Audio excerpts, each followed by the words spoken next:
Hello everyone, आज के video में डिस्कस करेंगे कि फ्लो कंट्रोल क्या होता है जावा में। तो देखिए, ये हमारा एक इंट्रोडक्शन वीडियो है। इसमें हम सिर्फ समझेंगे कि फ्लो कंट्रोल क्या होता है और फ्लो कंट्रोल में क्या क्या चीजें होती हैं, इस बारे में हम डिस्कस करेंगे। और इसके बाद हम जो भी हमारे इसके फ्लो कंट्रोल के पार्ट्स हैं, उसको क्या है हम अलग अलग वीडियोस में देखेंगे, उसका हम प्रैक्टिकल एग्जांपल भी करके देखेंगे, उसको डिटेल में समझेंगे। लेकिन इसमें हमारा एक इंट्रोडक्शन वीडियो है, तो हम इसको देखते हैं अभी। देखिए, फ्लो कंट्रोल क्या होता है। Flow control describe the order in which all the statement will be executed eight run time. ठीक है, फ्लो कंट्रोल क्या करता है। फ्लो कंट्रोल डिस्क्राइब करता है कि किस ऑर्डर में हमारे सारे जो स्टेटमेंट है वो किस ऑर्डर में एग्जीक्यूट होंगे at run time. Also flow control ये भी डिस्क्राइब करता है कि कौन सा स्टेटमेंट हमारा एग्जीक्यूट होगा और कौन सा एग्जीक्यूट नहीं होगा एट रन टाइम। ठीक है, तो अभी ये चीज आपको क्लियर हो जाएगा जो मैंने लास्ट में बोला कि कौन सा स्टेटमेंट हमारा एग्जीक्यूट होगा और कौन सा स्टेटमेंट हमारा एग्जीक्यूट नहीं होगा। ये चीज अभी आपको क्लियर हो जाएगी। ठीक है, तो फ्लो कंट्रोल में तीन चीजें होती हैं। एक हमारा होता है सिलेक्शन स्टेटमेंट, एक हमारा होता है इटरेटिव स्टेटमेंट, एक हमारा होता है जंप स्टेटमेंट। ठीक है, इसको हम ट्रांसफर स्टेटमेंट भी बोलते हैं। तो इसको हम बाद में इसमें हम बाद में आएंगे। पहले हम सिलेक्शन स्टेटमेंट की बात करते हैं। देखिए, इसमें क्या होता है, among several statement options only one option is selected and will be executed at run time।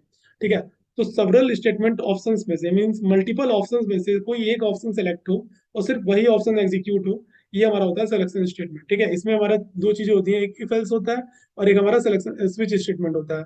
ठीक है, अब इफ एल्स में क्या होता है कि इफ का अगर कंडीशन ट्रू हुआ तो सिर्फ इफ ब्लॉक एग्जीक्यूट होगा, एल्स ब्लॉक स्किप हो जाएगा, मींस इग्नोर हो जाएगा। और अगर हमारा इफ कंडीशन फॉल्स हुआ तो हमारा एल्स ब्लॉक एग्जीक्यूट हो जाएगा। ठीक है, और इफ इग्नोर हो जाएगा। इसको हम डिटेल में समझेंगे एग्जांपल के साथ। इसकी वीडियो सेपरेट हम बनाएंगे सिलेक्शन स्टेटमेंट की।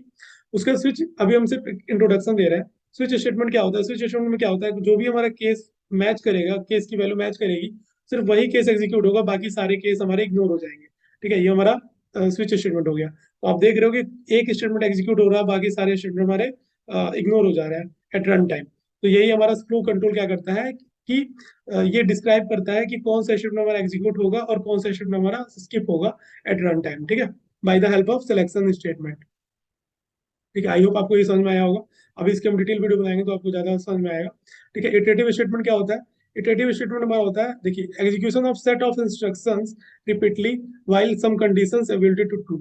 इसका मतलब है, देखिए, कोई कोई सेट ऑफ इंस्ट्रक्शंस है जो कि कहता है रिपीटली एग्जीक्यूट होते जाएगी जब तक कोई कंडीशन ट्रू है। ठीक है, तो ये हमारा एक बेसिकली लूप है इटरेटिव स्टेटमेंट। हम एक लूप है, जब तक वो लूप ट्रू रहेगा, उसका कंडीशन ट्रू रहेगा, तब तक वो लूप के अंदर की जो भी हमारे इंस्ट्रक्शंस होंगे, जो भी हमारे कोड होंगे, वो रिपीटली एग्जीक्यूट होते जाएंगे जब तक वो लूप की कंडीशन ट्रू रहेगी। और जहां वो लूप की कंडीशन फॉल्स हुई तो लूप टर्मिनेट हो जाएगा और कंट्रोल एग्जीक्यूशन हमारा बाहर आ जाएगा। ठीक है, ठीक है, तो इसमें हमारा चार चीजें होती है। एक हमारा फॉर लूप होता है, वाइल लूप होता है, डू वाइल लूप होता है, फॉर ईच लूप होता है। तो फॉर लूप हमारा क्या होता है, जब हम फॉर लूप कब यूज करते हैं, तो फॉर लूप तब यूज करते हैं जब हमको एडवांस में पता हो कि हमारा लूप कितने टाइम तक चलने वाला है। ठीक है, और अगर हमें ये नहीं पता है कि कितने टाइम तक हमारा फॉर लूप लूप हमारा चलने वाला है, तो हम वहाँ पे वाइल लूप का यूज करते हैं। और डू वाइल लूप भी हम समझेंगे, और उसके बाद फॉर ईच लूप जो भी हमारा इनहेंसमेंट है फॉर लूप का, उस चीज को भी हम डिस्कस करेंगे इटरेटिव स्टेटमेंट वाली वीडियोज में। ठीक है, अभी हम आपको एक इंट्रोडक्शन दे दिए हैं कि इटरेटिव स्टेटमेंट क्या होता है। सेट ऑफ इंस्ट्रक्शंस को repeatedly means multiple times execute करने के लिए हम कहते हैं इटरेटिव स्टेटमेंट का यूज करते हैं। ठीक है, जब तक वो कंडीशन ट्रू ट्रू रहेगी। ठीक है, अभी जंप स्टेटमेंट की बात करते हैं, इसको हम ट्रांसफर स्टेटमेंट बोलते हैं। ठीक है, इसमें क्या होता है, it is a transfer statement that transfer execution control from one point two another point. ठीक है, इन द प्रोग्राम। तो ये हमारा एक ट्रांसफर स्टेटमेंट है जो कि क्या करता है, एग्जीक्यूशन कंट्रोल को ट्रांसफर करता है वन पॉइंट से अदर पॉइंट तक। तो इसमें हमारे दो चीजें होती है, एक हमारा होता है ब्रेक स्टेटमेंट, एक हमारा होता है कंटिन्यू स्टेटमेंट।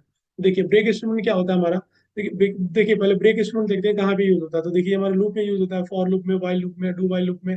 ठीक है, और हमारा स्विच केस में भी बेसिकली यूज होता है ब्रेक स्टेटमेंट। ठीक है, तो देखिए, अभी ब्रेक स्टेटमेंट का काम क्या है, किसी भी लूप में अगर हमने ब्रेक स्टेटमेंट दिया है और ब्रेक स्टेटमेंट अगर एग्जीक्यूट हुआ तो वो लूप तुरंत टर्मिनेट हो जाएगा।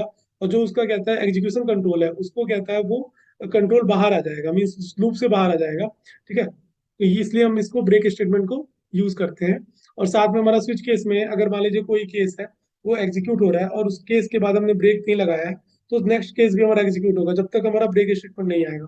अगर हमने केस केस जो हमारा एग्जीक्यूट हो रहा है उसके लास्ट लाइन में हमने ब्रेक लगा दिया है, तो वो केस एग्जीक्यूट होकर वो ब्रेक करेगा और वो पूरे स्विच केस से बाहर आ जाएगा। ठीक है, तो इसलिए हम इसको ब्रेक स्टेटमेंट को यूज करते हैं। अब कॉन्टिन्यू स्टेटमेंट की बात करते हैं। देखिए, कॉन्टिन्यू स्टेटमेंट क्या करता है कि मान लेते हैं हम किसी लूप में कॉन्टिन्यू स्टेटमेंट लगाए हैं, तो वो क्या करेगा कि करंट इटरेशन को कहता है स्किप करेगा। मीन्स अगर मान लेते हैं हम किसी लाइन ऑफ कोड पे हमने कंटिन्यूअस स्टेटमेंट लगा दिया, उसके नीचे के जो भी लाइन है वो एग्जीक्यूट नहीं होंगे, उसका नेक्स्ट इटरेशन वो स्किप कर जाएगा, ठीक है। तो ये होता है हमारा skip of next, skip for next iterations, ये हमारा होता है कंटिन्यूअस स्टेटमेंट। तो आई होप आपको ये फ्लो कंट्रोल समझ में आया होगा। ये हमारा सिर्फ एक इंट्रोडक्शन वीडियो था। हम अब इसके बाद डिस्क्राइब करेंगे इसको, सिलेक्शन स्टेटमेंट को पूरा डिटेल में लेके समझेंगे, इसका प्रैक्टिकल एग्जांपल करेंगे। उसके बाद हम इटरेटिव स्टेटमेंट की बात करेंगे, उसमें भी हम पूरा डिटेल लेके समझेंगे।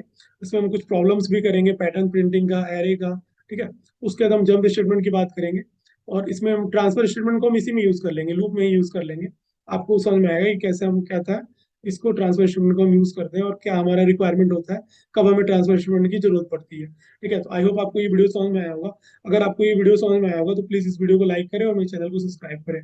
Thank you for watching this video.